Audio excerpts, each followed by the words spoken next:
దేవుడు కాడా? అవును, అన్యజనులకును దేవుడే. చిన్న మాట ప్రార్థన చేద్దాం. ప్రేమ కలిగిన మా యేసుక్రీస్తు రాజా, నీకు మహిమ స్తోత్రములు వందనములు చెల్లిస్తున్నాము స్వామి. నీ మహాకృపలో ఈ సాయంత్రం వేళ ఈ సత్య దైవాన్వేషక సభలను రెండవ రాత్రిలోనికి మీరు నడిపించినందుకు నీకు స్తోత్రాలు. గత రాత్రి కొంత వాతావరణం బట్టి ప్రతికూలత ఏర్పడినప్పటికీ ఈ రాత్రి వేళ మీరు వాతావరణం నడుపు చేసి నాకింతవరకు మనోజ్ఞమైనటువంటి సమయము నీ సన్నిధిలో దయచేసినందుకై నీకు వందనాలు. గొప్ప ప్రభువా, నీ సన్నిధిలో సంపూర్ణ సంతోషం ఉన్నది. మా హృదయము గంతులు వేసి నాట్యమాడుతున్నది స్వామి. కొద్ది నిమిషాలు ఈ కూటమిని ముగించి మా ఇళ్లకు వెళ్ళక ముందు మీరు మాతో మాట్లాడమని ప్రార్థన చేస్తున్నాం. మిమ్మల్ని స్తుతించుట నాకు సంతోషదాయకమే గాని నీ మాటలు వినుట మాకు జీవదాయకం ప్రభువా. నువ్వు మాట్లాడితే మేము బ్రతుకుతాను నాయన. మీరు దయతో మాట్లాడి సంధించి మమ్మల్ని సరిచేసి నీ సత్యాన్ని మాకందరికీ తెలియపరచుకోవలసింది యేసునామమున వేడుకుంటున్నాను తండ్రి. ఆమేన్, ఆమేన్, ఆమేన్. ప్రభువునందు ప్రియులారా, ఈ రాత్రి వేళ చదివినటువంటి లేఖన భాగములో నుండి ఒక చిన్న విషయాన్ని మీతో పంచుకొని ముగించాలని ఆశిస్తూ ఉన్నాను. సభలకు పెట్టబడిన పేరు చాలా అసాధారణంగా ఉంది. పైన కనబడుతున్న బ్యానర్స్ ఇవన్నీ కూడా చాలా అసాధారణంగా ఉన్నాయి. సనాతన ధర్మో రక్షతి రక్షితః, తర్వాత సత్యమేవ జయతే నాన్వృతం. ఈ వ్యవహారం అంతా కాస్త అసాధారణంగానే ఉంది. ఈ వేషం ఏ వేసినా తెలుస్తూనే ఉంది ఇది క్రైస్తవుల కూటమని. వీళ్ళు క్రైస్తవులు కాదా? యేసు ప్రభువుని గురించి మరి ప్రార్థిస్తున్నారు, మాట్లాడుతున్నారు, యేసు ప్రభువుకు స్తుతి పాటలు పాడుతున్నారు. మళ్ళీ ఈ వ్యవహారం వేషం అంతా చూస్తేనేమో వేరే కొత్త మతంగా ఉంది. ఏదైనా కొత్త మతమా?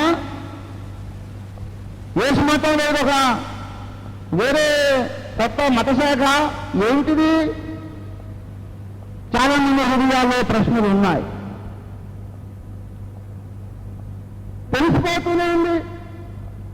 ఏ వేషం వేసుకున్నా, ఏ మాటలు చెప్పినా వీళ్ళు యేసు భక్తులని తెలిసిపోతుంది. అవును, ఆ యేసుని తీసుకొచ్చి మన దేశంలో చెప్పాల్సిన అవసరమే ఉందండి.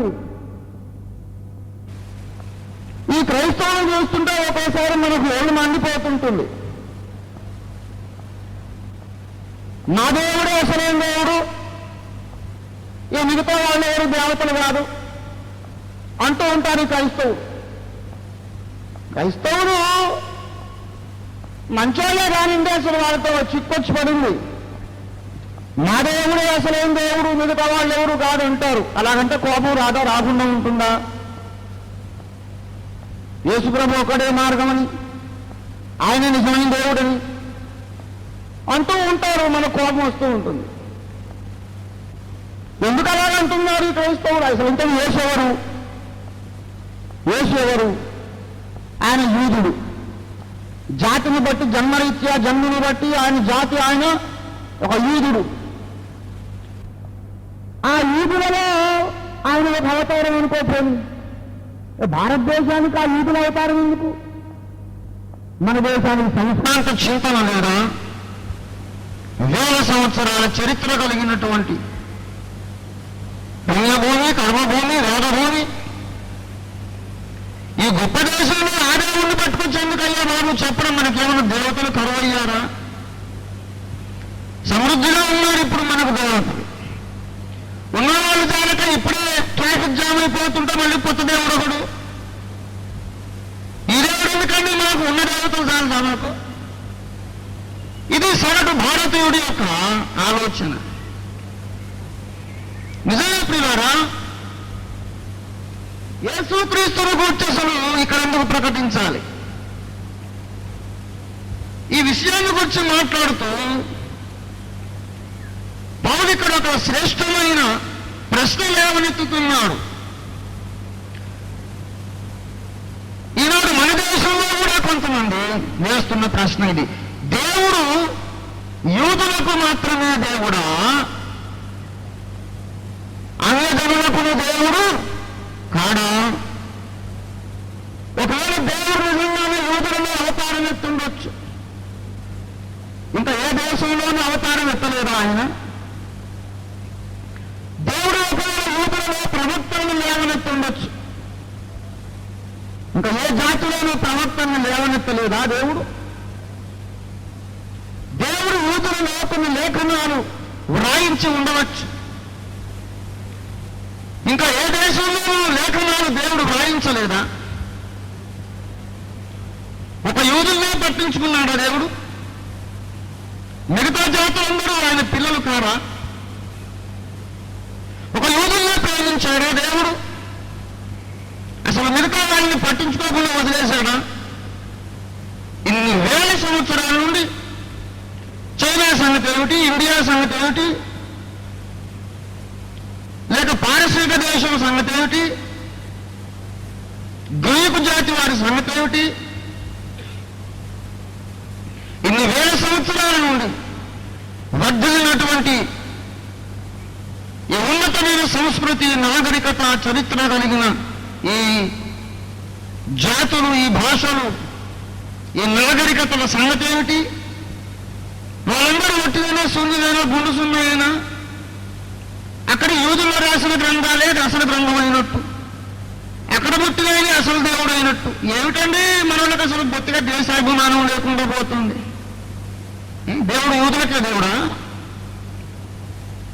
ఆ యూదుల దేవుడు ఆయన మనకెందుకు, మన దేశానికి ఎందుకు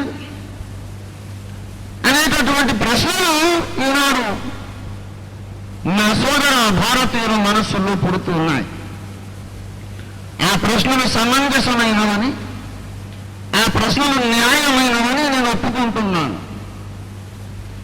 సమంజసమైన ప్రతి ప్రశ్నకు జవాబు పొందే హక్కు ఉన్నది. సమంజసమైన ప్రతి ప్రశ్నకు జవాబు ఇవ్వవలసిన బాధ్యత ధర్మోపదేశకునికి ఉంది. అది చేతగాని వాడు ఉపదేశానికి బయలుదేరకూడదు, ఉపదేశం చేయకూడదు. న్యాయమైన వాదన, న్యాయమైన తర్కం, రీజనబుల్ ఎంక్వైరీ ఏదైనా సరే దానికి సమాధానం ఇవ్వాల్సిన బాధ్యత ఉపదేశకుని మీద ఉంది. ఇప్పుడు నా మీద ఉంది ఆ బాధ్యత. గనుక దీనికి సమాధానం ఇచ్చి కూర్చోవాలని ఆశిస్తున్నాను. ప్రియరా, ఈ ప్రశ్న అడిగినటువంటి భక్తుడే జవాబు కూడా ఇచ్చాడు. దేవుడు యూదులకు మాత్రమే దేవుడా, అన్యులకు దేవుడు కాడా అని అడిగిన ఆ భక్తుడే జవాబు చెప్పాడు. అవును, ఆయన అన్ని దేవులకు కూడా దేవుడే. ఒకవేళ దేవుడు యూదులకు మాత్రమే కాక అన్యులకు కూడా దేవుడై ఉన్నట్లయితే యూదులకు బయలుపరిచిన సత్యాన్ని ఆయన అన్యులకు కూడా బయలుపరిచి ఉండాలి. యూదులకు ఏ రక్షణ మార్గమును ఆయన బయలుపరిచారో మిగతా జాతులందరికీ దాన్ని ఆయన బయలుపరిచి ఉండాలి. ఒకవేళ యేసుక్రీస్తు ప్రభువు వారు చెప్పారు, నేనే మార్గమును, నా ద్వారా తప్ప ఎవడో తండ్రి వద్దకు రాలేడు అన్నాడు ఆయన. ఆ మాట పట్టుకుని యేసుక్రీస్తు భక్తులు ప్రకటిస్తున్నారు, మరి ఎవరి వలనను రక్షణ కలుగదు, ఆకాశము క్రింద భూమి మీద ఇవ్వబడిన ఈ నామముననే మనము రక్షణ పొందవలెను. యేసుక్రీస్తు ఒకడే రక్షకుడైతే ఆ సంగతి ఇతర జాతుల వారికి ఎందుకు దేవుడు తెలియజేయలేదు? తెలియజేశాడా? అది ప్రశ్న. దేవుడు యూదులకు మాత్రమే కాదు అన్యులకు కూడా దేవుడు అంటున్నాడంటే ఒక యూదులతోనే మాట్లాడలేదు ఆయన, అన్య జనములతో కూడా మాట్లాడాడు అని అర్థం. ఒక యూదుల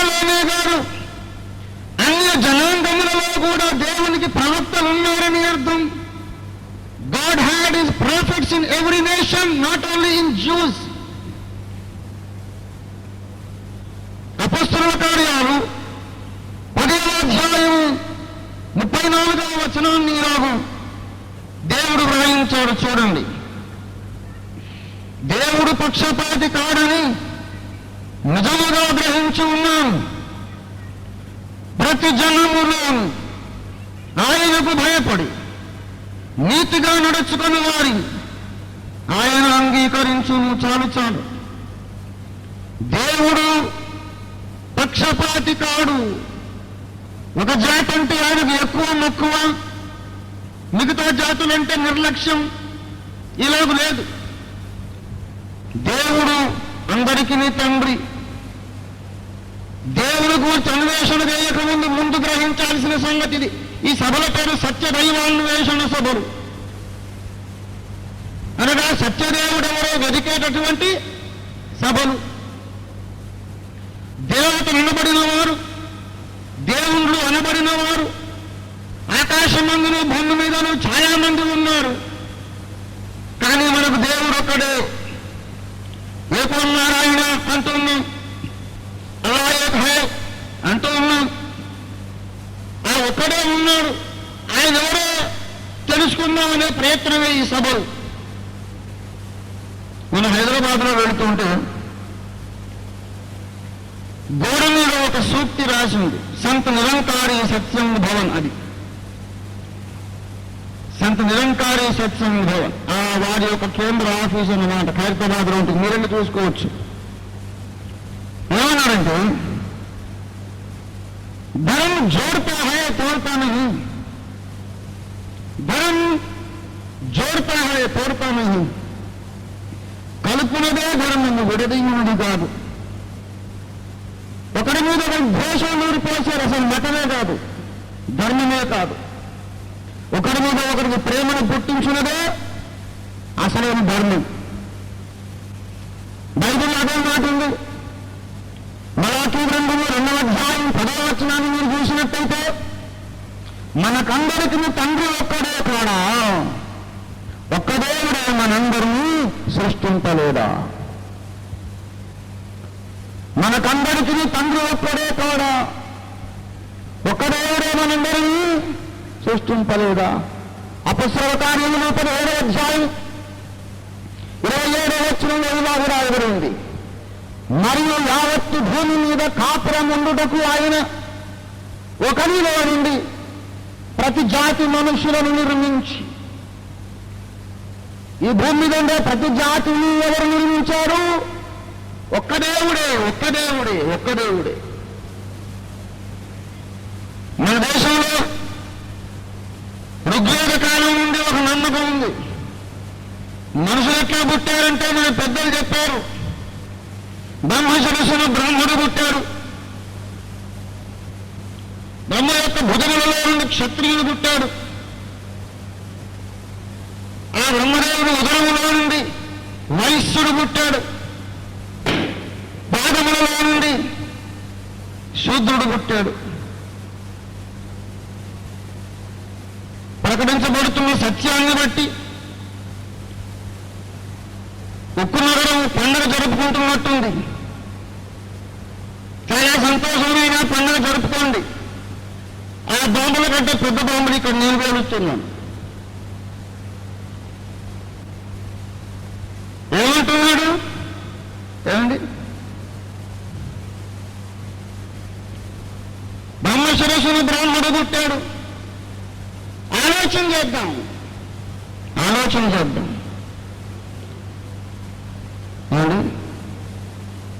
బ్రహ్మశిరస్సును బ్రాహ్మడు పుట్టాడు. ఆలోచన చేద్దాం, ఆలోచన చేద్దాం.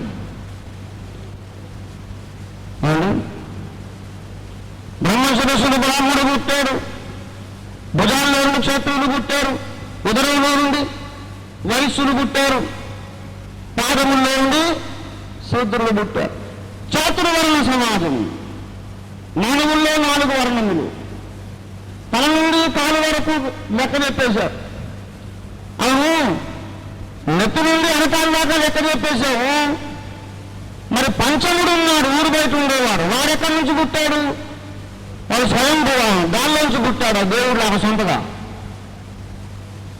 అప్పుడు వీళ్ళందరికంటే వాడు గొప్పవాడని ఉంటాడు.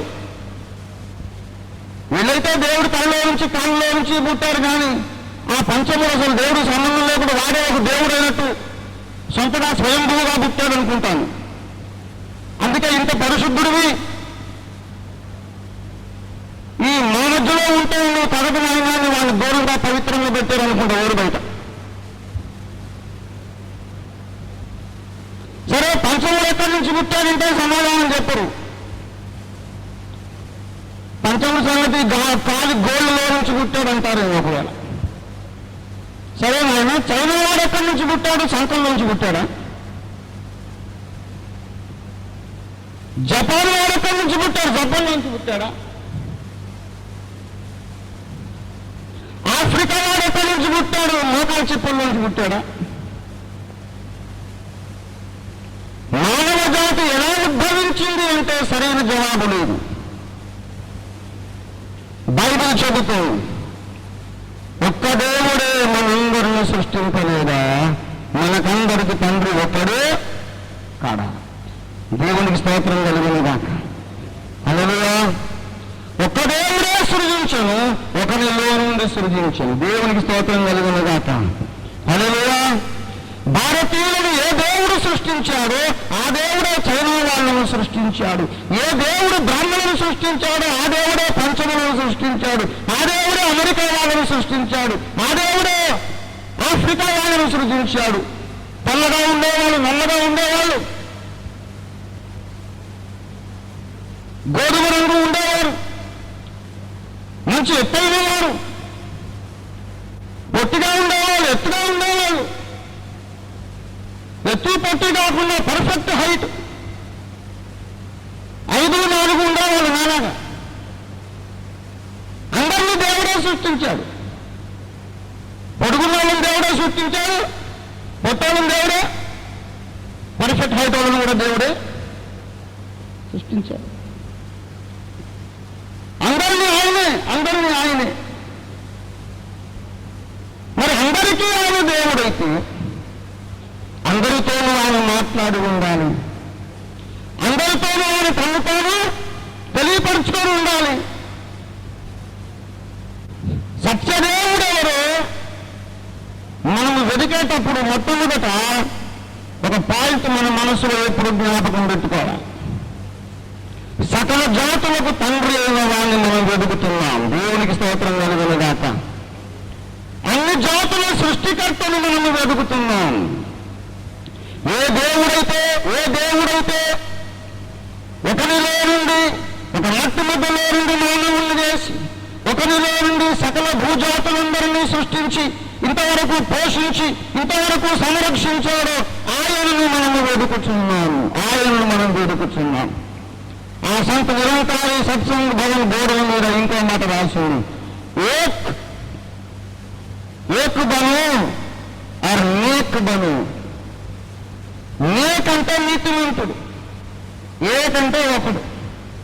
హంసబ్ ఏక్ బనేంది ఆర్ నేక్ బనేంది. మనం ఒక్కటైపోదాం, మనం నీతిమంతులుగా మారుదాం. ఎంత చక్కటి స్లోగన్ అండి. ఏ మతాన్ని ఎవరు ఏ ధర్మోపదేశం ప్రకటించినా దానికి ఒకటే గురి, హంసబ్ ఏక్ బన్నే చాహియే హమే నేక్ బన్నే చాహియే. మనం ఒకటైపోవాలి, మన నీతిమంతులం అయిపోవాలి. ఇంకో మాట రాశారు గోడ మీద, ఏక్ కో జానో ఏక్ కో మానో. ఆ ఒక్కడినే తెలుసుకో, ఒక్కడినే పూజించు. అది కదా మన అందరి గోళ, మన బాధదే. దేవతలనబడిన వారు అనేకులు ఉన్నారు. ఇందులో సత్యదేవుడు ఎవరు? ఆయనను మనం తెలుసుకోవాలి. సత్యదైవార్చన నిత్యస్తోత్రార్పణ. సత్యదైవార్చన, దైవార్చనే కాదు, నువ్వు సత్యదైవార్చన చెయ్యాలి. దేవుని బిడ్డలారా, ఆయన ఎవరు? ఆయన్ని మనం తెలుసుకోవాల్సిన అవసరం ఉంది. తెలుసుకుందాం. దేవుడు ఎవరో తెలుసుకొని అన్వేషణని ఎప్పుడు ప్రారంభిస్తున్నావో అప్పుడు మొట్టమొదట నీ మనసులో ఒక ఆలోచన స్థిరపరచుకోవాలి. ఏమిటంటే, నేను వెతుకున్నది ఎవరిని అంటే సకల భూ ప్రపంచము యొక్క సృష్టికర్త. మనకందరికి తండ్రి ఒక్కడే కాడా. దేవునికి స్తోత్రం కలుగునుగాక. హల్లెలూయా, హల్లెలూయా. అమెరికా వాళ్ళ తండ్రి మనకు కూడా తండ్రి. నువ్వు ఒప్పుకోగలవా ఈ మాట? స్వామి వివేకానంద షికాగో నగరంలోని సర్వమత సమ్మేళనంలో ప్రసంగించడానికి వెళ్ళినప్పుడు ఆయన సంబోధన ప్రపంచ మత నాయకులను ఆశ్చర్యపరిచింది. My dear brothers and sisters from different religions in the world, ప్రపంచంలోని భిన్న విభిన్న మతాలలో నుండి వచ్చిన నా అన్నదమ్ములారా, అక్క చెల్లెండ్రా అనేసాడు. తమ్ముడున్నారు. భారతదేశం నుండి వచ్చి మమ్మల్ని అన్నలారా తమ్ములారా అని పిలవగలిగినటువంటి విశాల హృదయుడు ఎవడు? ఆయన అసలైన భారతీయుడు. నువ్వు అనగలవా? నా సాటి భారతీయ సోదరుడా, అమెరికా వాడిని, ఆఫ్రికా వాడిని అన్నయ్య అని పిలవగలవా? మలేషియా వాళ్ళు, సింగపూర్ వాళ్ళు స్త్రీలు కనబడితే చెల్లమ్మ అని పిలవగలవా? అమెరికా వాడిని, చైనా వాడిని పిలిచే వదిలే నీ ఊళ్ళోనే ఊరు బయట ఉండేవాడిని తమ్ముడు అనగలవా?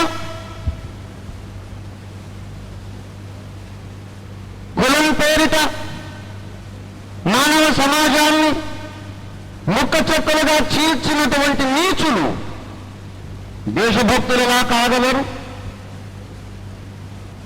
నిజమైన దేశభక్తుడు దేశాన్ని ఏకం చేయాలి, చీల్చకూడదు. అసలు సిసలు దేశభక్తుడు అడ్డంకి రంగి తోఫీరే. ఎందుకంటే కులాన్ని కూలగొట్టి ఈ కులమని అడ్డుగోడలు కూల్చివేసి అసలు సిసలైన సత్యదేవునిలో మనమందరం ఒక్కటైపోదామని పిలుపునిస్తున్నా నేను. ఈ కులమనే మాయను, భ్రమను నీవు జయించనంత వరకు నీకు సత్యము దొరకడు, సత్యదేవుడు దొరకడు. భారతదేశం ప్రపంచానికి తలనాయకం కాదు. ఎప్పుడైతే కులం అనేదాన్ని మనం కూర్చోగలుగుతామో తప్పకుండా భారతదేశం ప్రపంచానికే తలనాయకమై అగ్రగామి అయి ప్రపంచానికే సూపర్ పవర్ అయిపోతుంది. मेरा भारत एक जमाने में महान था, लेकिन अभी नहीं. फिर एक बार हमारा देश महान बनना चाहिए. మరోసారి నా దేశం గొప్పదిగా కావాలంటే స్వామి వివేకానందుడి వలె మనం అందరం ఊళ్ళో ఉండేవాడు, ఊళ్ళో బయట ఉండేవాడు, అన్ని ఖండములలో ఉండేవాడు, అన్నదమ్ములారా అక్క చెల్లెండ్రారా అని పిలవగలగాలి. నేను పిలవగలను. నాకేం కులం ఏంటండి, నాకేం భేదం లేదు. You belong to any cost, any creed, any religion. I call you my brother, my sister, wholeheartedly. సొంత తోడబుట్టిన వాళ్ళని తోడబుట్టిన దాన్ని ఎలా పిలుస్తాను, దీన్ని ఎలా పిలుస్తా? చెల్లమ్మ, అత్తయ్య, అన్నయ్య అని పిలుస్తాను. ఆమె కూర్చు పడకమే పడతాను. ఎవరంటే ఏమీ నాకక్కర్లేదండి. నిన్ను సృజించిన వాడే నన్ను సృజించాడు. ఏ మట్టి ముద్దలో నుంచి నువ్వు పుట్టావో అక్కడి నుంచే నేను పుట్టాను. ఇంకా మన కులాలేంటి? నాన్ సెన్స్ కాకపోతే. దేవుని బిడ్డలారా, మానవ జాతి ఏక కుటుంబం. ఈ కుటుంబములకు తండ్రి ఒక్కడే, ఆయన దేవుడు. దేవునికి స్తోత్రం కలుగును గాక. ఆయనను మనం వెతుకుతున్నాం. ఆయన అన్ని జాతులను సమానముగా ప్రేమించాడు కనుక అన్ని జాతులకు తను తాను ఆయన సమానముగా తెలియపరుచుకున్నాడు. యూదులకు కూడా దేవుడే, యూదులకు కూడా దేవుడే. అన్య జాతుల వారిలో కూడా దేవునికి ప్రవక్తలు ఉన్నారు. ఆ సంగతి బైబిల్లోనే తేటగా రాయబడింది. దేవుని బిడ్డలారా, నేను భారతీయుడను, నా హృదయం కూడా కొంత గాయపడింది. ఒకవైపేమో యేసును గూర్చి ఆలోచించినప్పుడు యేసును గూర్చి చాలా సర్వశ్రేష్టమైన సంగతులు బైబిల్లో కనబడుతున్నాయి.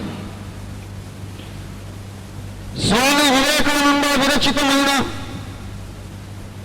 ప్రబోధ రత్నాకరం అనే గ్రంథం ఇక్కడ నా దగ్గర ఉంది. ఈ ప్రబోధ రత్నాకరం అనే గ్రంథంలో నుండి వివేకానందుల వారు చెప్పిన మాటను చదివి వినిపిస్తున్నాను, వినండి.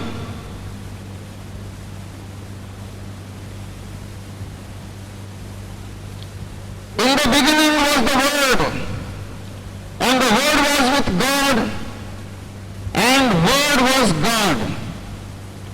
ఆదిని శబ్దము దేవుని యొద్ద ఉండెను, శబ్దమే దేవుడు. ఈయది శబ్దము బ్రహ్మశక్తి కావున హిందువులు దీనిని బ్రహ్మస్వరూపమని మాయలను చెప్పుదురు. జాన్ సువార్త యందలి మొదటి 5 పద్యముల యందు క్రైస్తవ మత సారమంతయు ఇమిడి ఉన్నది. అందు ప్రతి పద్యమును మహోత్తమ తత్వగర్భితమై అలరారుచున్నది. పరిపూర్ణముకు బ్రహ్మము లేక భగవంతుడు ఎన్నడూ అపరిపూర్ణుడు కాడు. 29వ పద్యము నుండి అవేద సిన్ ఆఫ్ ద వరల్డ్, లోపల పాపమును క్రీస్తు పరిహరించుచున్నాడు అని పాదమునకు మనము పరిపూర్ణముకు మార్గమును క్రీస్తు మనకు చూపును అని అర్థము.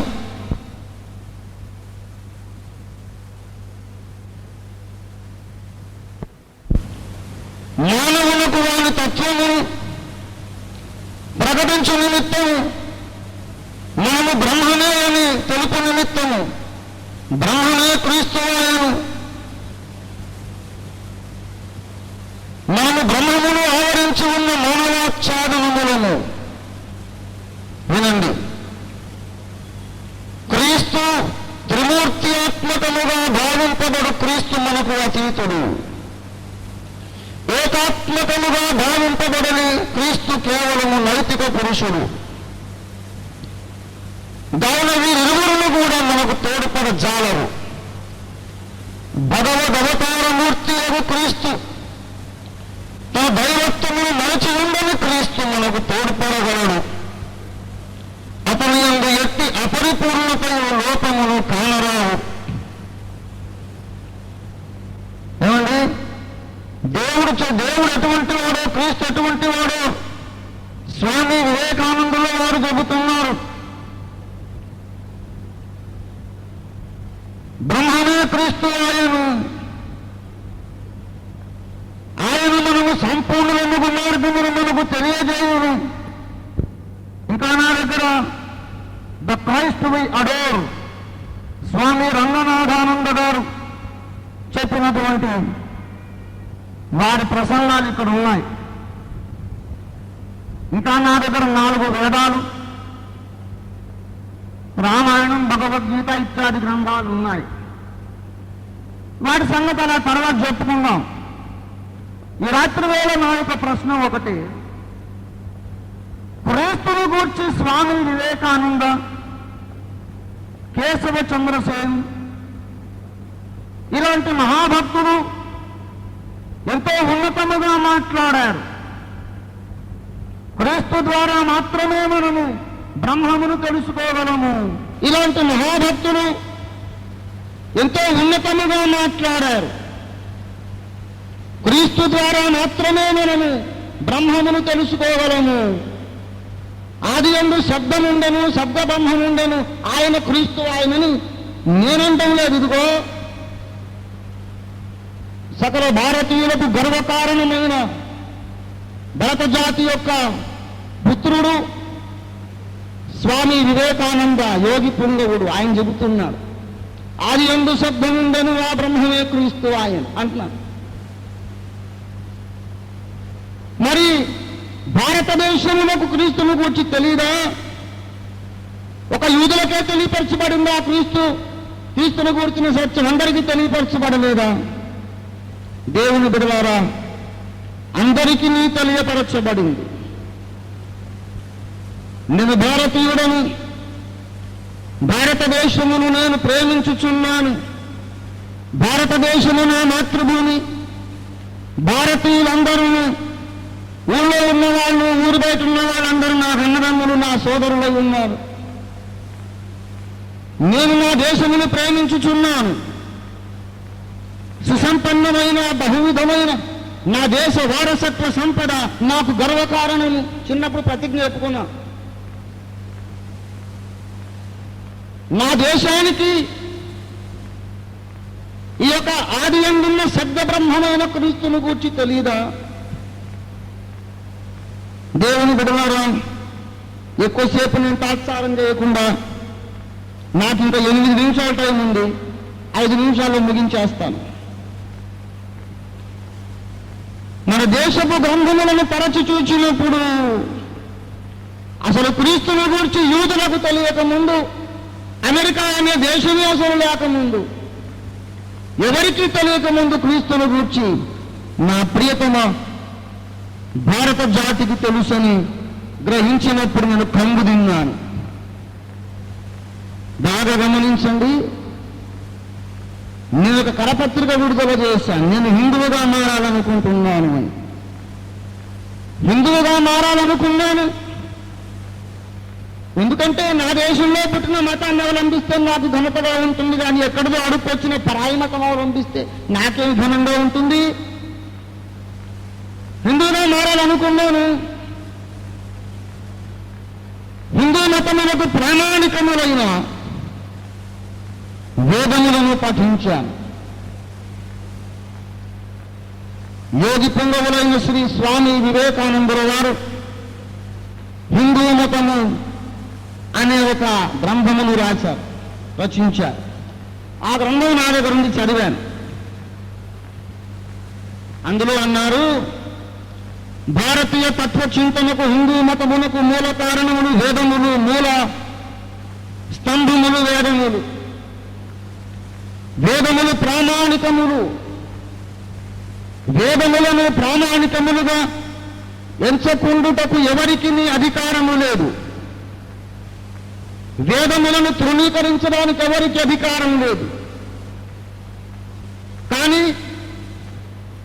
ఆయా భక్తులు, ఆయా అన్వేషకులు అంతరంగములో తమకు సాక్షాత్కారము కలిగిన కొలది వేదములకు విభిన్నముగా అర్థములు చెప్పుకోవచ్చును అన్నారు వివేకానందుల వారు. నా దగ్గర గ్రంథం ఉంది, చూపిస్తాను, గాలి మాటలు కాదు. వేదములను ప్రామాణికముగా ఎంచి తీరవలయును. వేదాలంతా ఒట్టివని కొట్టేయడానికి ఎవరికి అధికారం లేదు. కానీ దానికి భాష్యం చెప్పుకో.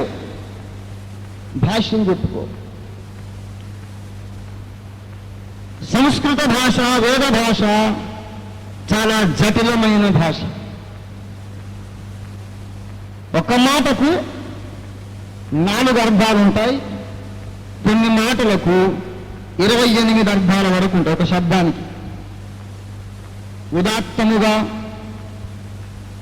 అనుదాత్తముగా అంటే ఉచ్చస్వరముతో పలికితే ఒక అర్థం, కొంచెం మందరంగా పలికితే ఒక అర్థం. మా అనే శబ్దం గట్టిగా మా అని అరిస్తే వద్దు అని, మందరంగా మా అంటే నాకు అని. ఇప్పుడు తమసో మా జ్యోతిర్గమయ అనుకుంటాం కదా, తమసోమ జ్యోతిర్గమయ అనాలి. తమసోమ మృత్యోర్మ అమృతంగమయ అనాలి. తమసోమ మా కిందికి దించాలి. పాట పాడిన తమసోమ అన్నామనుకో వద్దు అని. సంస్కృతం వస్తే వచ్చినట్టు కాదు, చాలా కాంప్లికేటెడ్ లాంగ్వేజ్. అందుకే వివేకానందుల వారు అన్నారు, వేదాలు ప్రామాణికంగా ఎంచాలి. కానీ దానిలో ఉండే భావమును వెలికి తీసేటప్పుడు నీ కామన్ సెన్స్ను ఉపయోగించు, నీ ఇంగితాన్ని ఉపయోగించు, నీకు అంతరాత్మలో కలిగిన సాక్షాత్కారమును బట్టి వేరువేరుగా దానికి అర్థములు చెప్పుకోవచ్చును, దానికి స్వేచ్ఛ ఉన్నదన్నాడు. నేను కూడా ఆ ప్రయత్నంలో ఉన్నాను. వేదములలో ఉన్నటువంటి భాష నాకు అర్థమైనట్లనే చెప్తున్నా. నేను అనుకున్నది తప్పైతే ఎందుకు తప్ప మీరు చెప్పండి. నాకు విశాఖపట్నం నుంచి ఉత్తరం వచ్చింది. వేదాల్లో క్రీస్తు ఎక్కడ ఉన్నాడండి? అసలు ఏ గ్రంథము, ఏ వేదము, ఏ మండలము, ఏ సూక్తము, ఏ అనువాకము, ఏ మంత్రము, దానికి మీరు ఎలాగ అర్థం చెప్పుకున్నారు? ముఖాముఖి మాట్లాడుతానని పంపారు. ఆ సోదరుడికి మంచి ఉత్తరం రాస్తున్నాను నేను. ఆయన నాకు మిత్రుడు, నాకు స్నేహితుడు, హితుడు, నాతో ఒకడు నేను ఎంచుకుంటున్నాను. పోటాపోటీ లేవు. ఇద్దరు సత్యాన్వేషకులు మాట్లాడుతున్నప్పుడు ఎవరి వాదన గెలిచినా ఇద్దరు గెలిచినట్టే. సత్యాన్వేషకులు ఓడిపోరండి. ఇద్దరు సత్యాన్వేషకులు కలిసి చర్చించుకుంటే అబద్ధం ఓడిపోతుంది, సత్యం గెలుస్తుంది. దేవునికి స్తోత్రం కలిగిన. You may lose the argument but you are not defeated. You win in your quest for truth. నేను ఋగ్వేదములు కావాలని, నా చతుర్వేదాలు కావాలని హైదరాబాదులో ఆర్య సమాజ దేవాలయానికి వెళ్ళాను. వైదిక ధర్మమును అవలంబింపుడు అని అన్నారు. అవలంబిస్తామండి మహానుభావ, మాకు చతుర్వేదములు అనుగ్రహింపుడు అని నేను అన్నాను. ఈ రోజుల్లో ఎవరు అడుగుతారు సార్ వేదాలు లేవు నా దగ్గర అని సార్.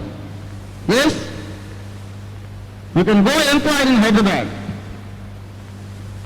వైదిక ధర్మమును అవలంబింపుడు అన్నారు కదా, అవలంబించడము. మహానుభావ, నాకు చతుర్వేదములు ఇందు అనుగ్రహించుడు.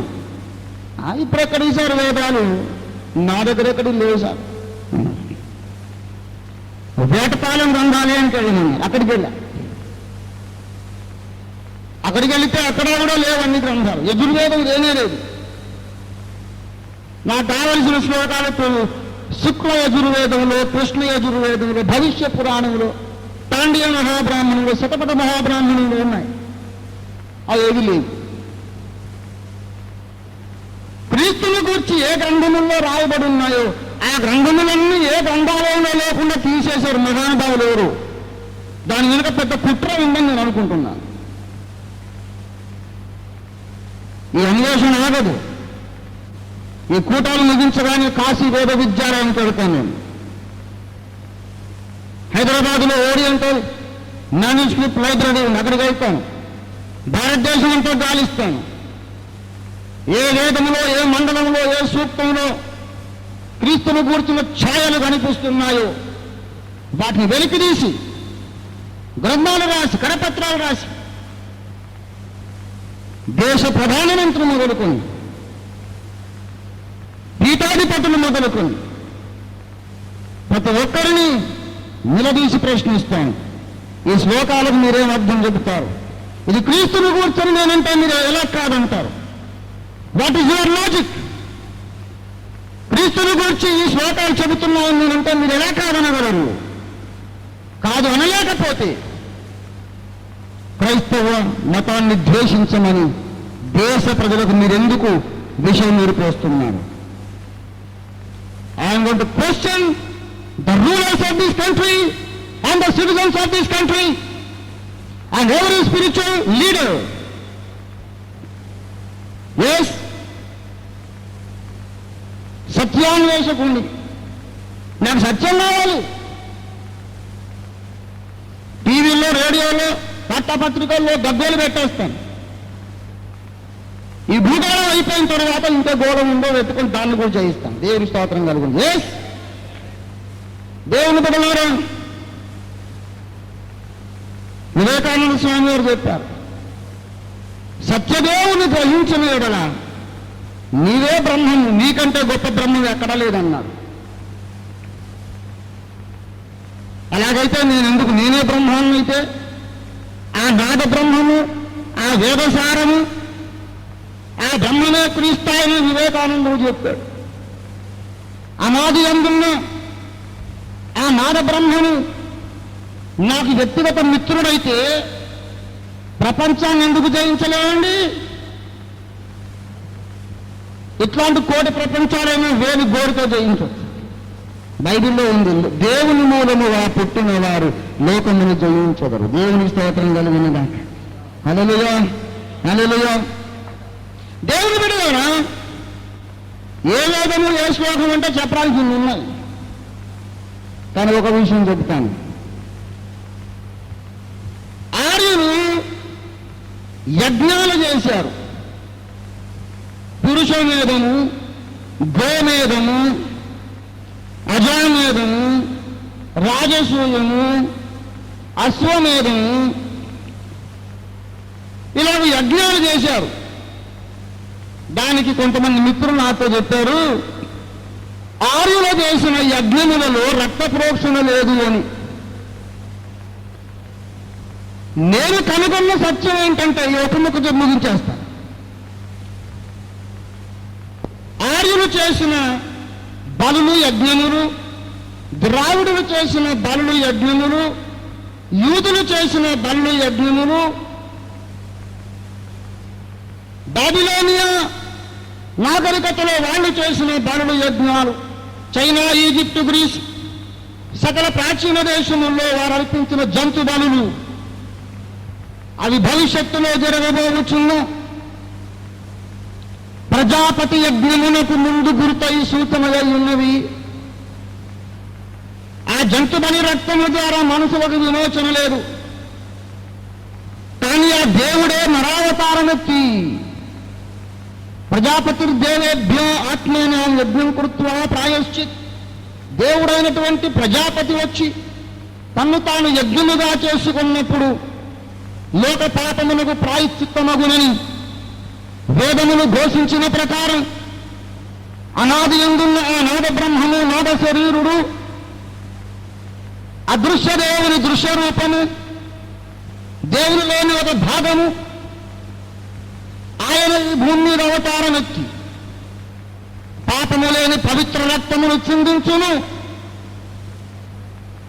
అయితే ఆయన చిందించబోతున్నటువంటి ఆ పరిశుద్ధ రక్తం, ఆయన నెరవేర్చబోతున్న యజ్ఞానికి సాదృశ్యముగా, పోలికగా ఆయా జాతుల వారు బలికర్మకాండను చేసిరి. అది బైబిల్లో ఉన్న సత్యం, పౌలు మహాశయుడు చెప్పిన సత్యం, నేను కనుగొన్న సత్యం. ప్రాచీన జాతుల వారందరూ కూడా నమ్మిన సత్యం ఏంటంటే సర్వపాప పరిహరో రక్త ప్రోక్షణమవశ్యం, తద్రక్తం పరమాత్మైన పుణ్యదాన బలియాగం. అన్ని పాపములు పరిహారము కావడానికి రక్త ప్రోక్షణం తప్పక జరిగి తీరాలి. ఆ రక్తం జంతు రక్తం కాదు, పక్షి రక్తం కాదు, పరమాత్మైన పుణ్యదాన బలియాగం. లోక పాపాలు పరిహారం కావడానికి రక్తం చిందించబడాలి. ఆ రక్తం మనుషుడు తీసుకొచ్చే రక్తం కాదు, పరలోకం నుండి దిగి వచ్చిన దైవ రక్తమై ఉండాలి. ఆర్యులు నమ్మినటువంటి మతం అది. రాసం ధర్మే రక్షతి రక్షిత. రక్షతి అంటే రక్షిస్తుంది, రక్షిత అంటే అది రక్షింపబడినప్పుడు. ధర్మము ఎప్పుడైతే తాను రక్షింపబడుతుందో అది నిన్ను రక్షిస్తుంది. ధర్మాన్ని నీవు రక్షించు, ధర్మము నిన్ను రక్షిస్తుంది. దానికి నేను ముందు ఒక మాట చేర్చాను. ధర్మో రక్షతి రక్షిత, ముందు సనాతన అని పెట్టా. సనాతనము అంటే పురాతనం అని అర్థం. సనాతనం అంటే ప్రాచీనం అని అర్థం. ప్రాచీన కాలపు ధర్మం ఏదైతే ఉందో దాన్ని నీవు రక్షించు. ఆ ధర్మము నీకు మోక్ష మార్గం చూపిస్తుంది. సోదర భారతీయుడా, నా అనుబంధులారా, అక్క చెల్లెండ్రారా, ఆలోచన చేయండి. సనాతన ధర్మం ఏది? ఆర్యులు నమ్మినటువంటి వేదాంతం ఏది? ఆర్యులు నమ్మిన మతం ఏది? ఆర్యులు నమ్మిన మతం ఇది. రక్తము చిందింపకుండా పాపక్షమాపణ కలగదు. అది దేవుడు నియమించిన శాసనం. దేవుడు యూదులకే కాదు అన్యులకు కూడా దేవుడే. అందుచేత రక్తము చిందింపకుండా పాప క్షమాపణ కలుగదు అన్న మహాసత్యం యూదులకు తెలియపరచబడింది, ఆర్యులకు కూడా తెలియపరచబడింది. అందుకే యూదా మతంలో బలికర్మకాండ ఉంది, సనాతన భారతీయ మతంలో బలికర్మకాండ ఉంది. కొంతమంది సోదరులు దానికి ఒప్పుకోవట్లేదు. ఆర్యులకు యాగాలు ఉన్నాయి కానీ అందులో రక్త ప్రోక్షణ జంతు హింస లేదండి. యాగం అంటే గోధుమ పిండితో కాల్చిన రొట్టెలు, ఏమంటే అగ్నిలో దహించడం ఇలాగ ఏదో ఉంది కానీ గోధుమ పిండి నైవేద్యం, ఈ సస్య ద్రవ్యాలు అర్పించడం ఇది యాగాలు కానీ రక్తం లేదు, జంతు హింస లేదు అంటున్నారు కొంతమంది. ఇక్కడికి రాకముందు రోజు పని కట్టుకొని నేను ప్రకాశం జిల్లా వేటపాలెం గ్రంథాలయంకి వెళ్ళి చూశా. ఋగ్వేదము ప్రథమ మండలము 22వ అనువాకము 161వ సూక్తము 10వ రుక్కు, అందులో గోమేధము వర్ణించబడింది. మేధమనగా యజ్ఞం అని అర్థం. మేధము అన్నా, యజ్ఞమన్నా, యాగమన్నా, బలి అన్నా ఒకటి, పర్యాయ పదాలు.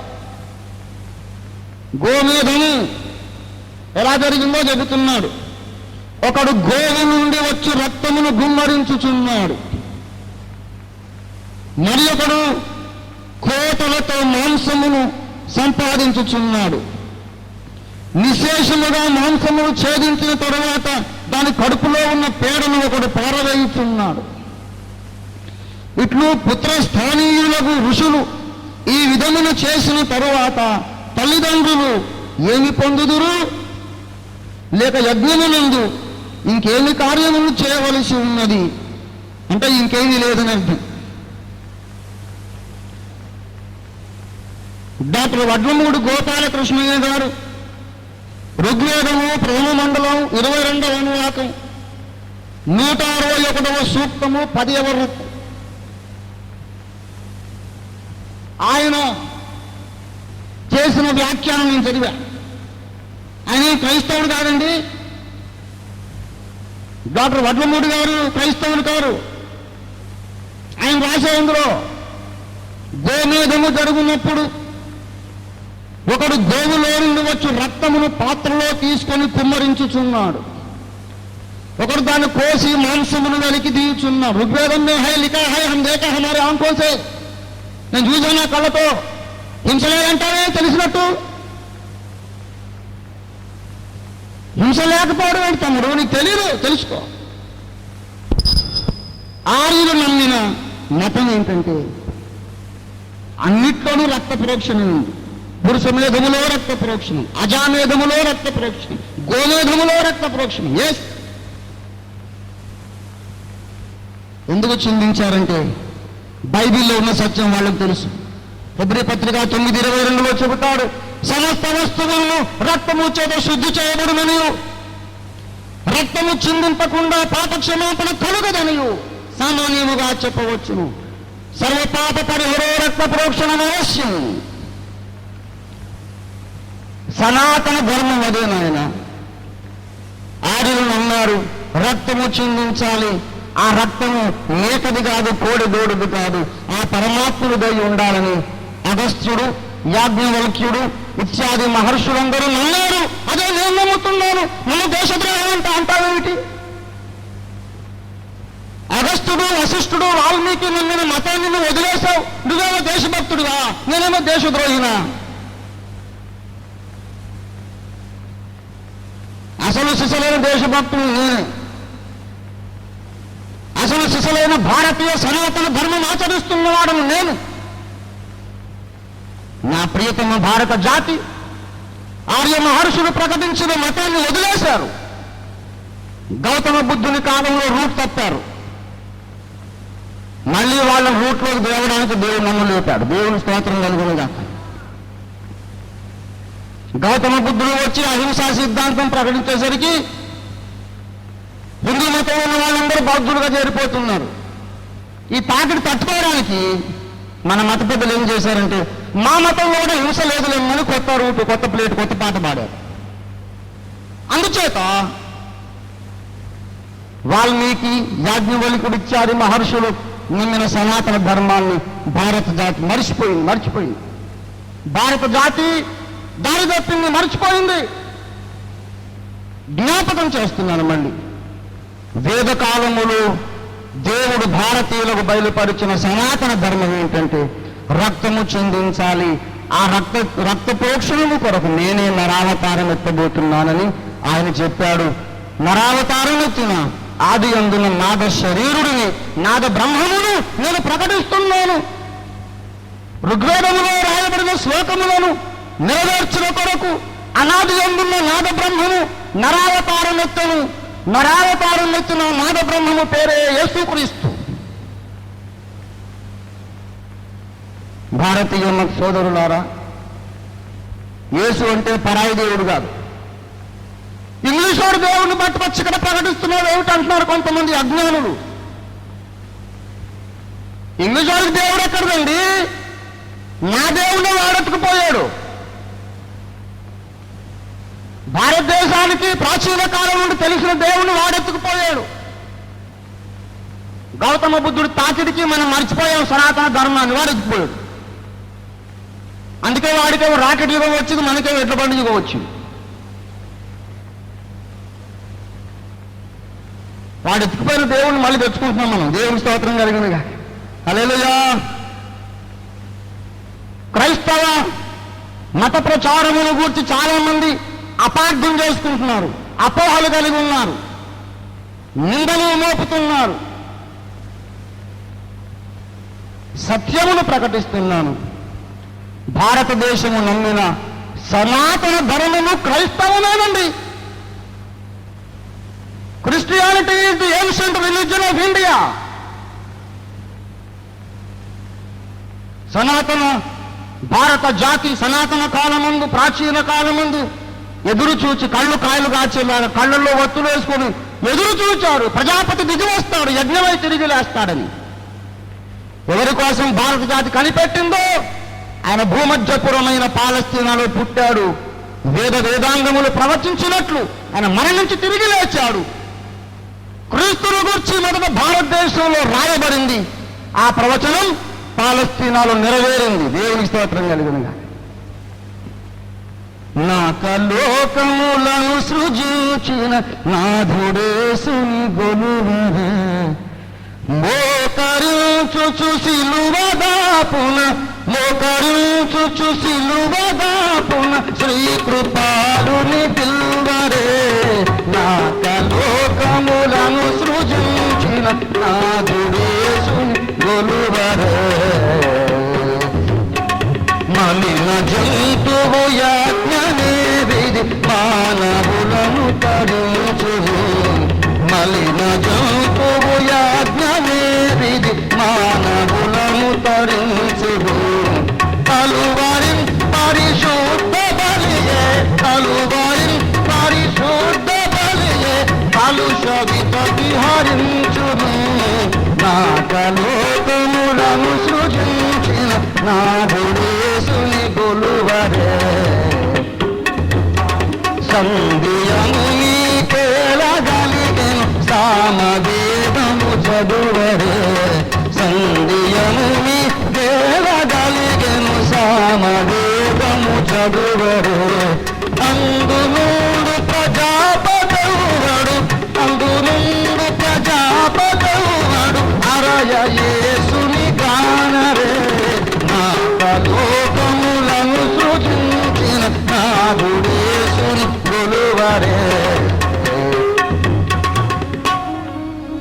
ప్రభువునందు నాకు అత్యంత ప్రియులారా, జాతిని బట్టి రక్తాన్ని బట్టి నా అన్నదమ్ములారా, అక్క చెల్లెళ్ళారా, యేసును గూర్చి ప్రకటించినప్పుడు మనస్సులో అర్థం పర్థం లేని కోపతాపాలు పెంచుకోబాకండి. ఎవరినో కాదు, నీ దేవుణ్ణి నేను చెప్తున్నాను నీకు. నీ డాడీ మర్చిపోయావు నువ్వు, నీ డాడీని నీకు మళ్ళీ పరిచయం చేస్తున్నా. దేవుని స్తోత్రం కలిగిన నాకు. ఒక్క దేవుడే మనందరినీ సృజింపలేదా?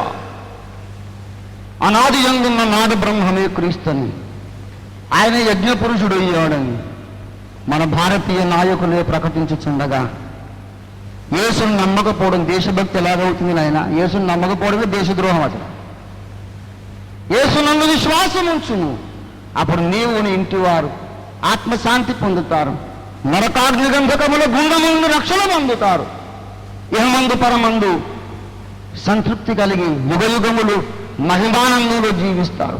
యేసు క్రీస్తునందు విశ్వాసం ఉంచండి, అపోహలు విసర్జించండి, అపార్థాలు విడనాడండి, సత్యాన్ని గ్రహించండి. యేసునందు విశ్వాసం ఉంచడమే సనాతన భారతీయ ధర్మం. ప్రభువుని ఆత్మనేత్రాలు తెరువజేయునుగాక. ప్రార్థన చేద్దాం, తల వంచండి.